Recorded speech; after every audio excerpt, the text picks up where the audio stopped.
Ito ang Factbusters!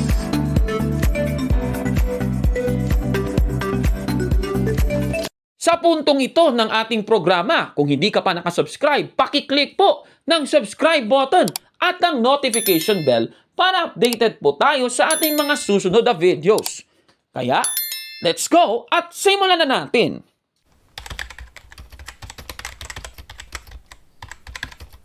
Magandang araw mga kapatid and welcome na naman sa isang episode ng Factbusters PH. Ayon po sa unang Juan 4.1, dapat po nating subukin ang mga espiritu, especially yung mga bulaang mangangaral at yung iba pang mga mangangaral, mga kababayan. At sa ating episode ngayon, isang evangelist po ng Seventh-day Adventist Church ang ating susuriin ngayon, particular itong naging debate nila ni Brother John Doe Alabado sa punto por punto, mga kababayan. Ito pong si Fernando Camacho Jr., mga kapatid. Kasi gusto niyang patunayan na ang Roman Catholic Church daw ay isang sulpot na iglesia. Tanong, mapapatunayan ba ng Seventh-day Adventist Church ang kaniyang mga sinasabi? Saan ba niya kukunin ang kanyang patunay? Eto, panoorin natin, mga kapatid.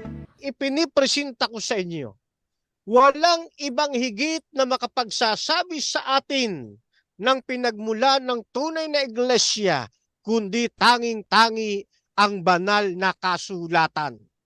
Sa pamamagitan din ng banal na kasulatan, makikita natin kung ang iglesyang nagpapakilalang silangay sa Diyos ay sulpot o hindi na iglesia. Ito ang pangunahin nating pamantayan. Last 10 minutes. Para malaman natin kung tayo nga o yung inaaniban ninyo ay tunay o sulpot na iglesia. Aba, grabe naman itong si Fernando Camacho Jr. O ayon sa kanya, mga kapatid, gamit ang Biblia daw, mapapatunayan kung ang isang iglesia ay sulpot o hindi. Alam ninyo, itong sinasabi niya, naniniwala din tayo dito paano ba natin mapapatunayan kung ang isang iglesia ay sulpot o hindi gamit ang Biblia? Balikan natin, Mateo 16:18. Alam naman natin na isang iglesia lang ang itinayo ng ating Panginoong Jesucristo. Ibig sabihin, kung hindi si Kristo ang nagtayo ng iyong iglesia, ibig sabihin nun, sulpot ang iyong iglesia. Katunayan, ang iglesia na itinayo hindi ng ating Panginoon ay walang kabuluhan, yung nagsisigawa ng nagtatayo, mga kababayan. Awit 127, versikulo 1. Ngunit, paano naman yan nasabi na sulpot ang Iglesia Katolika? Eto, panoorin natin, mga kapatid. Saang talata sa Biblia mo nabasa na ang RCC ay sulpot na iglesia? Apo, sagot po. Dito po sa Mateo 16:18. At sinabi ko naman sa iyo, Pedro, at sinabi ko naman sa iyo, ikaw ay Pedro, at sa ibabaw ng batong ito, itatayo ko ang aking iglesia. Yung pong iglesyang itinayo na yan din ang iglesia sa ilang. Next question. For confirmation lang, Fernando Camacho, totoo ba na mababasa sa Mateo 16:18 na ang RCC ay sulpot na iglesia o nagsisinungaling ka lang? Mababasa ayon sa diwa nito.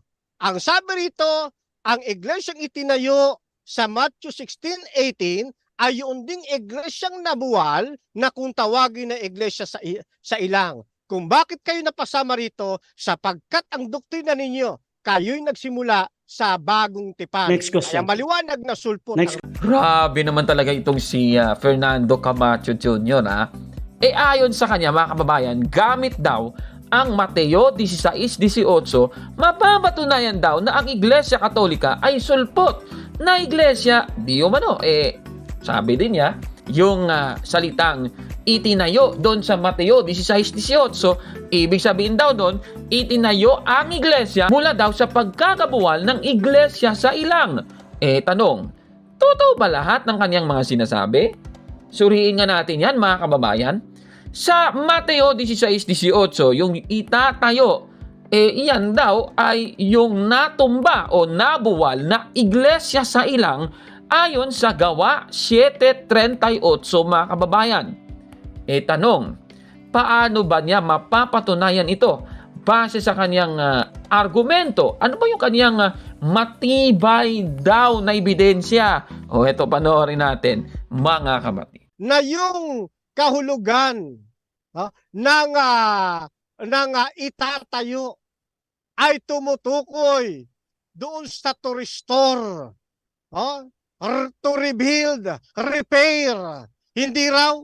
Pero mga kapatid, mga kaibigan, kapag kayo maalam sa biblical languages, hindi ho kayo maliligaw. Kaya tignan ho ninyo, ipopost ko sa inyo, yan ho ang tekstong Grego ng nababanggit nating talata. Ano po? Yan ang tekstong Grego. Ano po yung pinaghanguan ng salitang itatayo ko ang aking iglesia? Galing po yan sa salitang oikodemesu. Oikodemesu. Napakalinaw po yan, mga kapatid. Ano ba ang ibig sabihin ng oikodemesu? Ito. Ang sabi sa atin ng ating ito, mas malalim na pag-aaral na ito. Morphology na ito. Yan. Sa analysis ng morphology, sabi rito, yung oikodemesu, ano sabi? Build, erect, build up again, build up again, restore. Tama ba na pagkabasa natin? Restore. Napakalinaw, mga kapatid. Di ba? Alin niyang i-restore? Di yung iglesia sa ilang na nabagsak. Di ba? Kaya nga tinatanong natin eto pa isa. Yang nakikita ninyo sa screen, iba yan kaysa rito. Kaya tinatanong natin, eto ba tanggap po niya? Palibasa, tama naman, hindi pa naman niya ginamit ito. Ako pa lang gagamit nito. Tignan ninyo, mga kapatid, mga kaibigan. Dito, sa aklat na ito yan. Ito. Ano nakalagay? Ano ho ang inyong mababasa? Ayan, napakalinaw. Joseph H. Thayer, third printing. January 1991. Yan po ang copyright niyan. Okay? Publishing, Hendrickson Publishing, page 440. Contextually, to restore by building, to rebuild, repair. Ang linaw, mga kapatid. Mas matalino ba ang ibang tumututol dito? Hindi ho. Ano ba ito? Bihasa sa biblical languages. Di ba? Kaya, paano na ngayon maitatayo ng negative side? Na ang iglesia nila ay hindi sulpot. Last 5 minutes. Kayong ang itinayo palang iglesia, yung itatayo sa Matthew 16:18 ay bunga ng pagre-restore, pagre-rebuild. Bakit ginamit ang pagre-rebuild? Kasi nga nabuwal. Aba! Grabe naman ito talagang si Fernando Camacho Jr. Sige nga, suriin nga natin yung kanyang sinasabi kasi ayon sa kanya, yung itatayo doon sa Mateo 16:18, ito daw ay nangangahulugang rebuild ayon sa mga Bible scholar. Ito kasing salitang itatayo, I will build my church. Ito daw ay rebuild, mga kababayan. Ayan, nakikita nyo sa screen yung kanyang referensyang ginamit. Sige, susuriin natin yan. Tanong, tama ba ang kanyang mga sinasabi? Suriin natin yan. Alam naman natin, mga kababayan, gumamit po siya ng isang aklat. Aklat ito na Thayer's Greek-English Lexicon of the New Testament. Diyan niya binasihan. Nakikita nyo sa screen. Okay, so tinignan natin at ito po yung aklat. A Greek-English Lexicon of the New Testament na itranslate, revised, and enlarged by Joseph Henry Thayer. 1889 edition ng ating babasahin. Ipapakita ko po sa inyo yung page 439 to 440. Ayan, nakikita ninyo. Kasi sa Grego, yung build doon sa Mateo 16:18 sa Grego ay oikodemeso. At babasahin ko po yung keynote niya. Ayan, nakikita nyo sa screen. Ayan, contextually, to restore by building, to rebuild, repair. Pagkatapos, ayan yun, yung nakikita nyo sa ilalim, i.e. by reason of the strength of thy faith, thou shalt be my principal support in the establishment of my church. Matthew 16:18.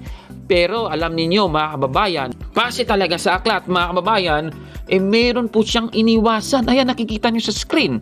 Grabe talaga itong si Fernando Camacho Jr. mga kababayan. Ibig sabihin, nandaya talaga si Fernando Camacho sa kanyang ginamit na referensya para mapatunayan lang ang kanyang claim, mga kapatid. Mga kapatid, ipapakita ko lang po sa inyo. Dito po sa unang bahagi ng quotation niya, ayan contextually, to restore by building, to rebuild, repair. Yan, yung meron pong example sa karugtong nito, nakikita niyo sa screen. Matthew chapter 23 verse 29, Matthew chapter 26 verse 61 at Matthew chapter 27 verse 40. Pagkatapos meron ding Mark chapter 15 verse 29, Luke chapter 11 verse 47. Ayan, nakikita niyo sa screen. Ibig sabihin, yung mga sinasabing mga talata na na-enumerate, yung ibig sabihin to restore by building, to rebuild at repair. Ayan di sinama yan ni Mr. Fernando Camacho, mga kapatid. Dito, contextually, sa mga talatang ito na nabanggit, ay tumutukoy ito sa restore by building, to rebuild, repair. Ayan. Pagkatapos, dahil pinutol nga, ito, yung sa susunod, ito naman yung hindi niya sinali, ayan IQ to found. Ayan, hindi niya sinali. Yung to found ay metaphor. Ayan, nakikita niyo sa screen. Metaphor pala yung build dun sa Matthew 16:18 na ibig sabihin ay to found. By reason of the strength of thy faith, thou shalt be my principal support in the establishment of my church. Matthew 16:18. Ibig sabihin, mga kababayan, yung ibig sabihin po ng build doon sa Matthew 16:18 ay to found. Hindi po to rebuild. Nako, mali pala yan, mga kababayan. Itong sinasabi ni Fernando Camacho, madaya talaga. Nako, alam naman natin yan, itong mga mandarayat, nagsisinungaling, sila daw, anak ng amang diablo nila, mga kababayan. At hindi po napatunayan ni Fernando Camacho ang kanyang claim na ito, mga kapatid. Ibig sabihin, hindi itinayong muli o rebuild o repair ng ating Panginoong Jesucristo ang iglesia sa ilang at nagtayo talaga siya ng bagong iglesia base po sa Mateo 16:18 at hindi po napatunayan ni Fernando Camacho ang kanyang claim. Kaya itong sinasabi niya, nako, ang daya mo talaga kaya? Busted yan! Nako sinungaling pa more Ngayon, balikan natin ang Gawa 7:38 na may sinasabing iglesia sa ilang. Tanong, ano ba kasi ang tinutukoy na iglesia sa ilang dito po sa talatang ito? Sa New International Reader's Version na salin, ang sabi, Moses was with the Israelites in the desert. Klarong-klaro, yung iglesia sa ilang na tinutukoy, mga Israelita, mga kababayan. Kahit nga sa New Life Version, ganito naman ang salin. This is the man who was with the Jewish nation in the desert. Klarong-klaro ng ating nabasa. Ibig sabihin, ang tinutukoy na iglesia sa ilang ay mga Hudyo. Sa bayan ng Israel, mga kababayan. Tanong, paano naman kaya ang iglesia na itinayo ng ating Panginoong Jesucristo? Ito ba ay yung mga Israelita sa ilang din? Susuriin natin yan. Pamasahin natin kung paano po nabuo ang iglesia na itinayo ng ating Panginoong Jesucristo sa Efeso 2:14 hanggang 15 at itutuloy natin sa versikulo 16. Ganito po ang ating mababasa. At sa pamamagitan ng kamatayan niya, pinagkasundo niya tayo. Pinag-isa niya ang mga Hudyo at ang mga hindi Hudyo. sa pamamagitan ng pagiba sa pader na naghihiwalay sa atin. Ang pader na giniba niya ay ang kautusan, kasama ang mga utos at mga tuntunin nito. Ginawa niya ito para pag-isahin ang mga Hudyo at hindi Hudyo, nang sa ganoon ay magkasundo na ang dalawa. Ngayong iisang katawan na lang tayo sa pamamagitan ng kamatayan niya sa krus, winakasan na niya ang alitan natin at ibinalik niya tayo sa Diyos. Klarong-klaro mga kababayan, yung iisang katawan na tinutukoy dito sa Efeso 2:16, alam naman natin yon. Yan po ay ang iglesia na itinayo ng ating Panginoong Jesucristo, Colosas 1:18. Ibig sabihin, ang iglesia na itinayo ng ating Panginoong Jesucristo ay galing po sa pag-iisa ng mga Hudyo at mga Hentil, mga kababayan. At yung iglesia sa ilang na sinasabi ni Fernando Camacho, yan po ay bayang Israel lamang, mga kababayan. Base po sa Biblia. Anong iglesia ba ang itinayo ng ating Panginoong Jesucristo? Babasahin natin ang 2:15 ng Efeso sa sali ng paraphrase on the New Testament. Ganito po ang ating mababasa.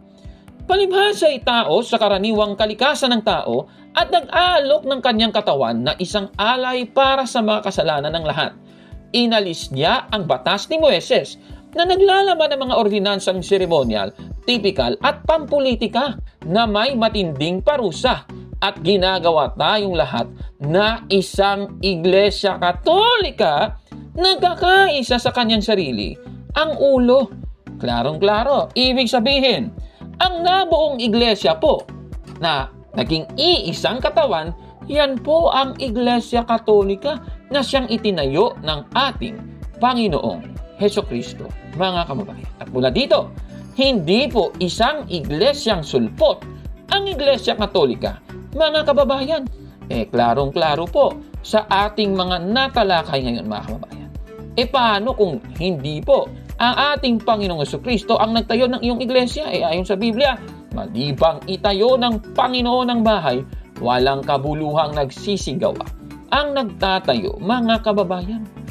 Anong masasabi ninyo sa ating episode po ngayon, lalong-lalo na yung pandaraya ni Fernando Camacho Jr.?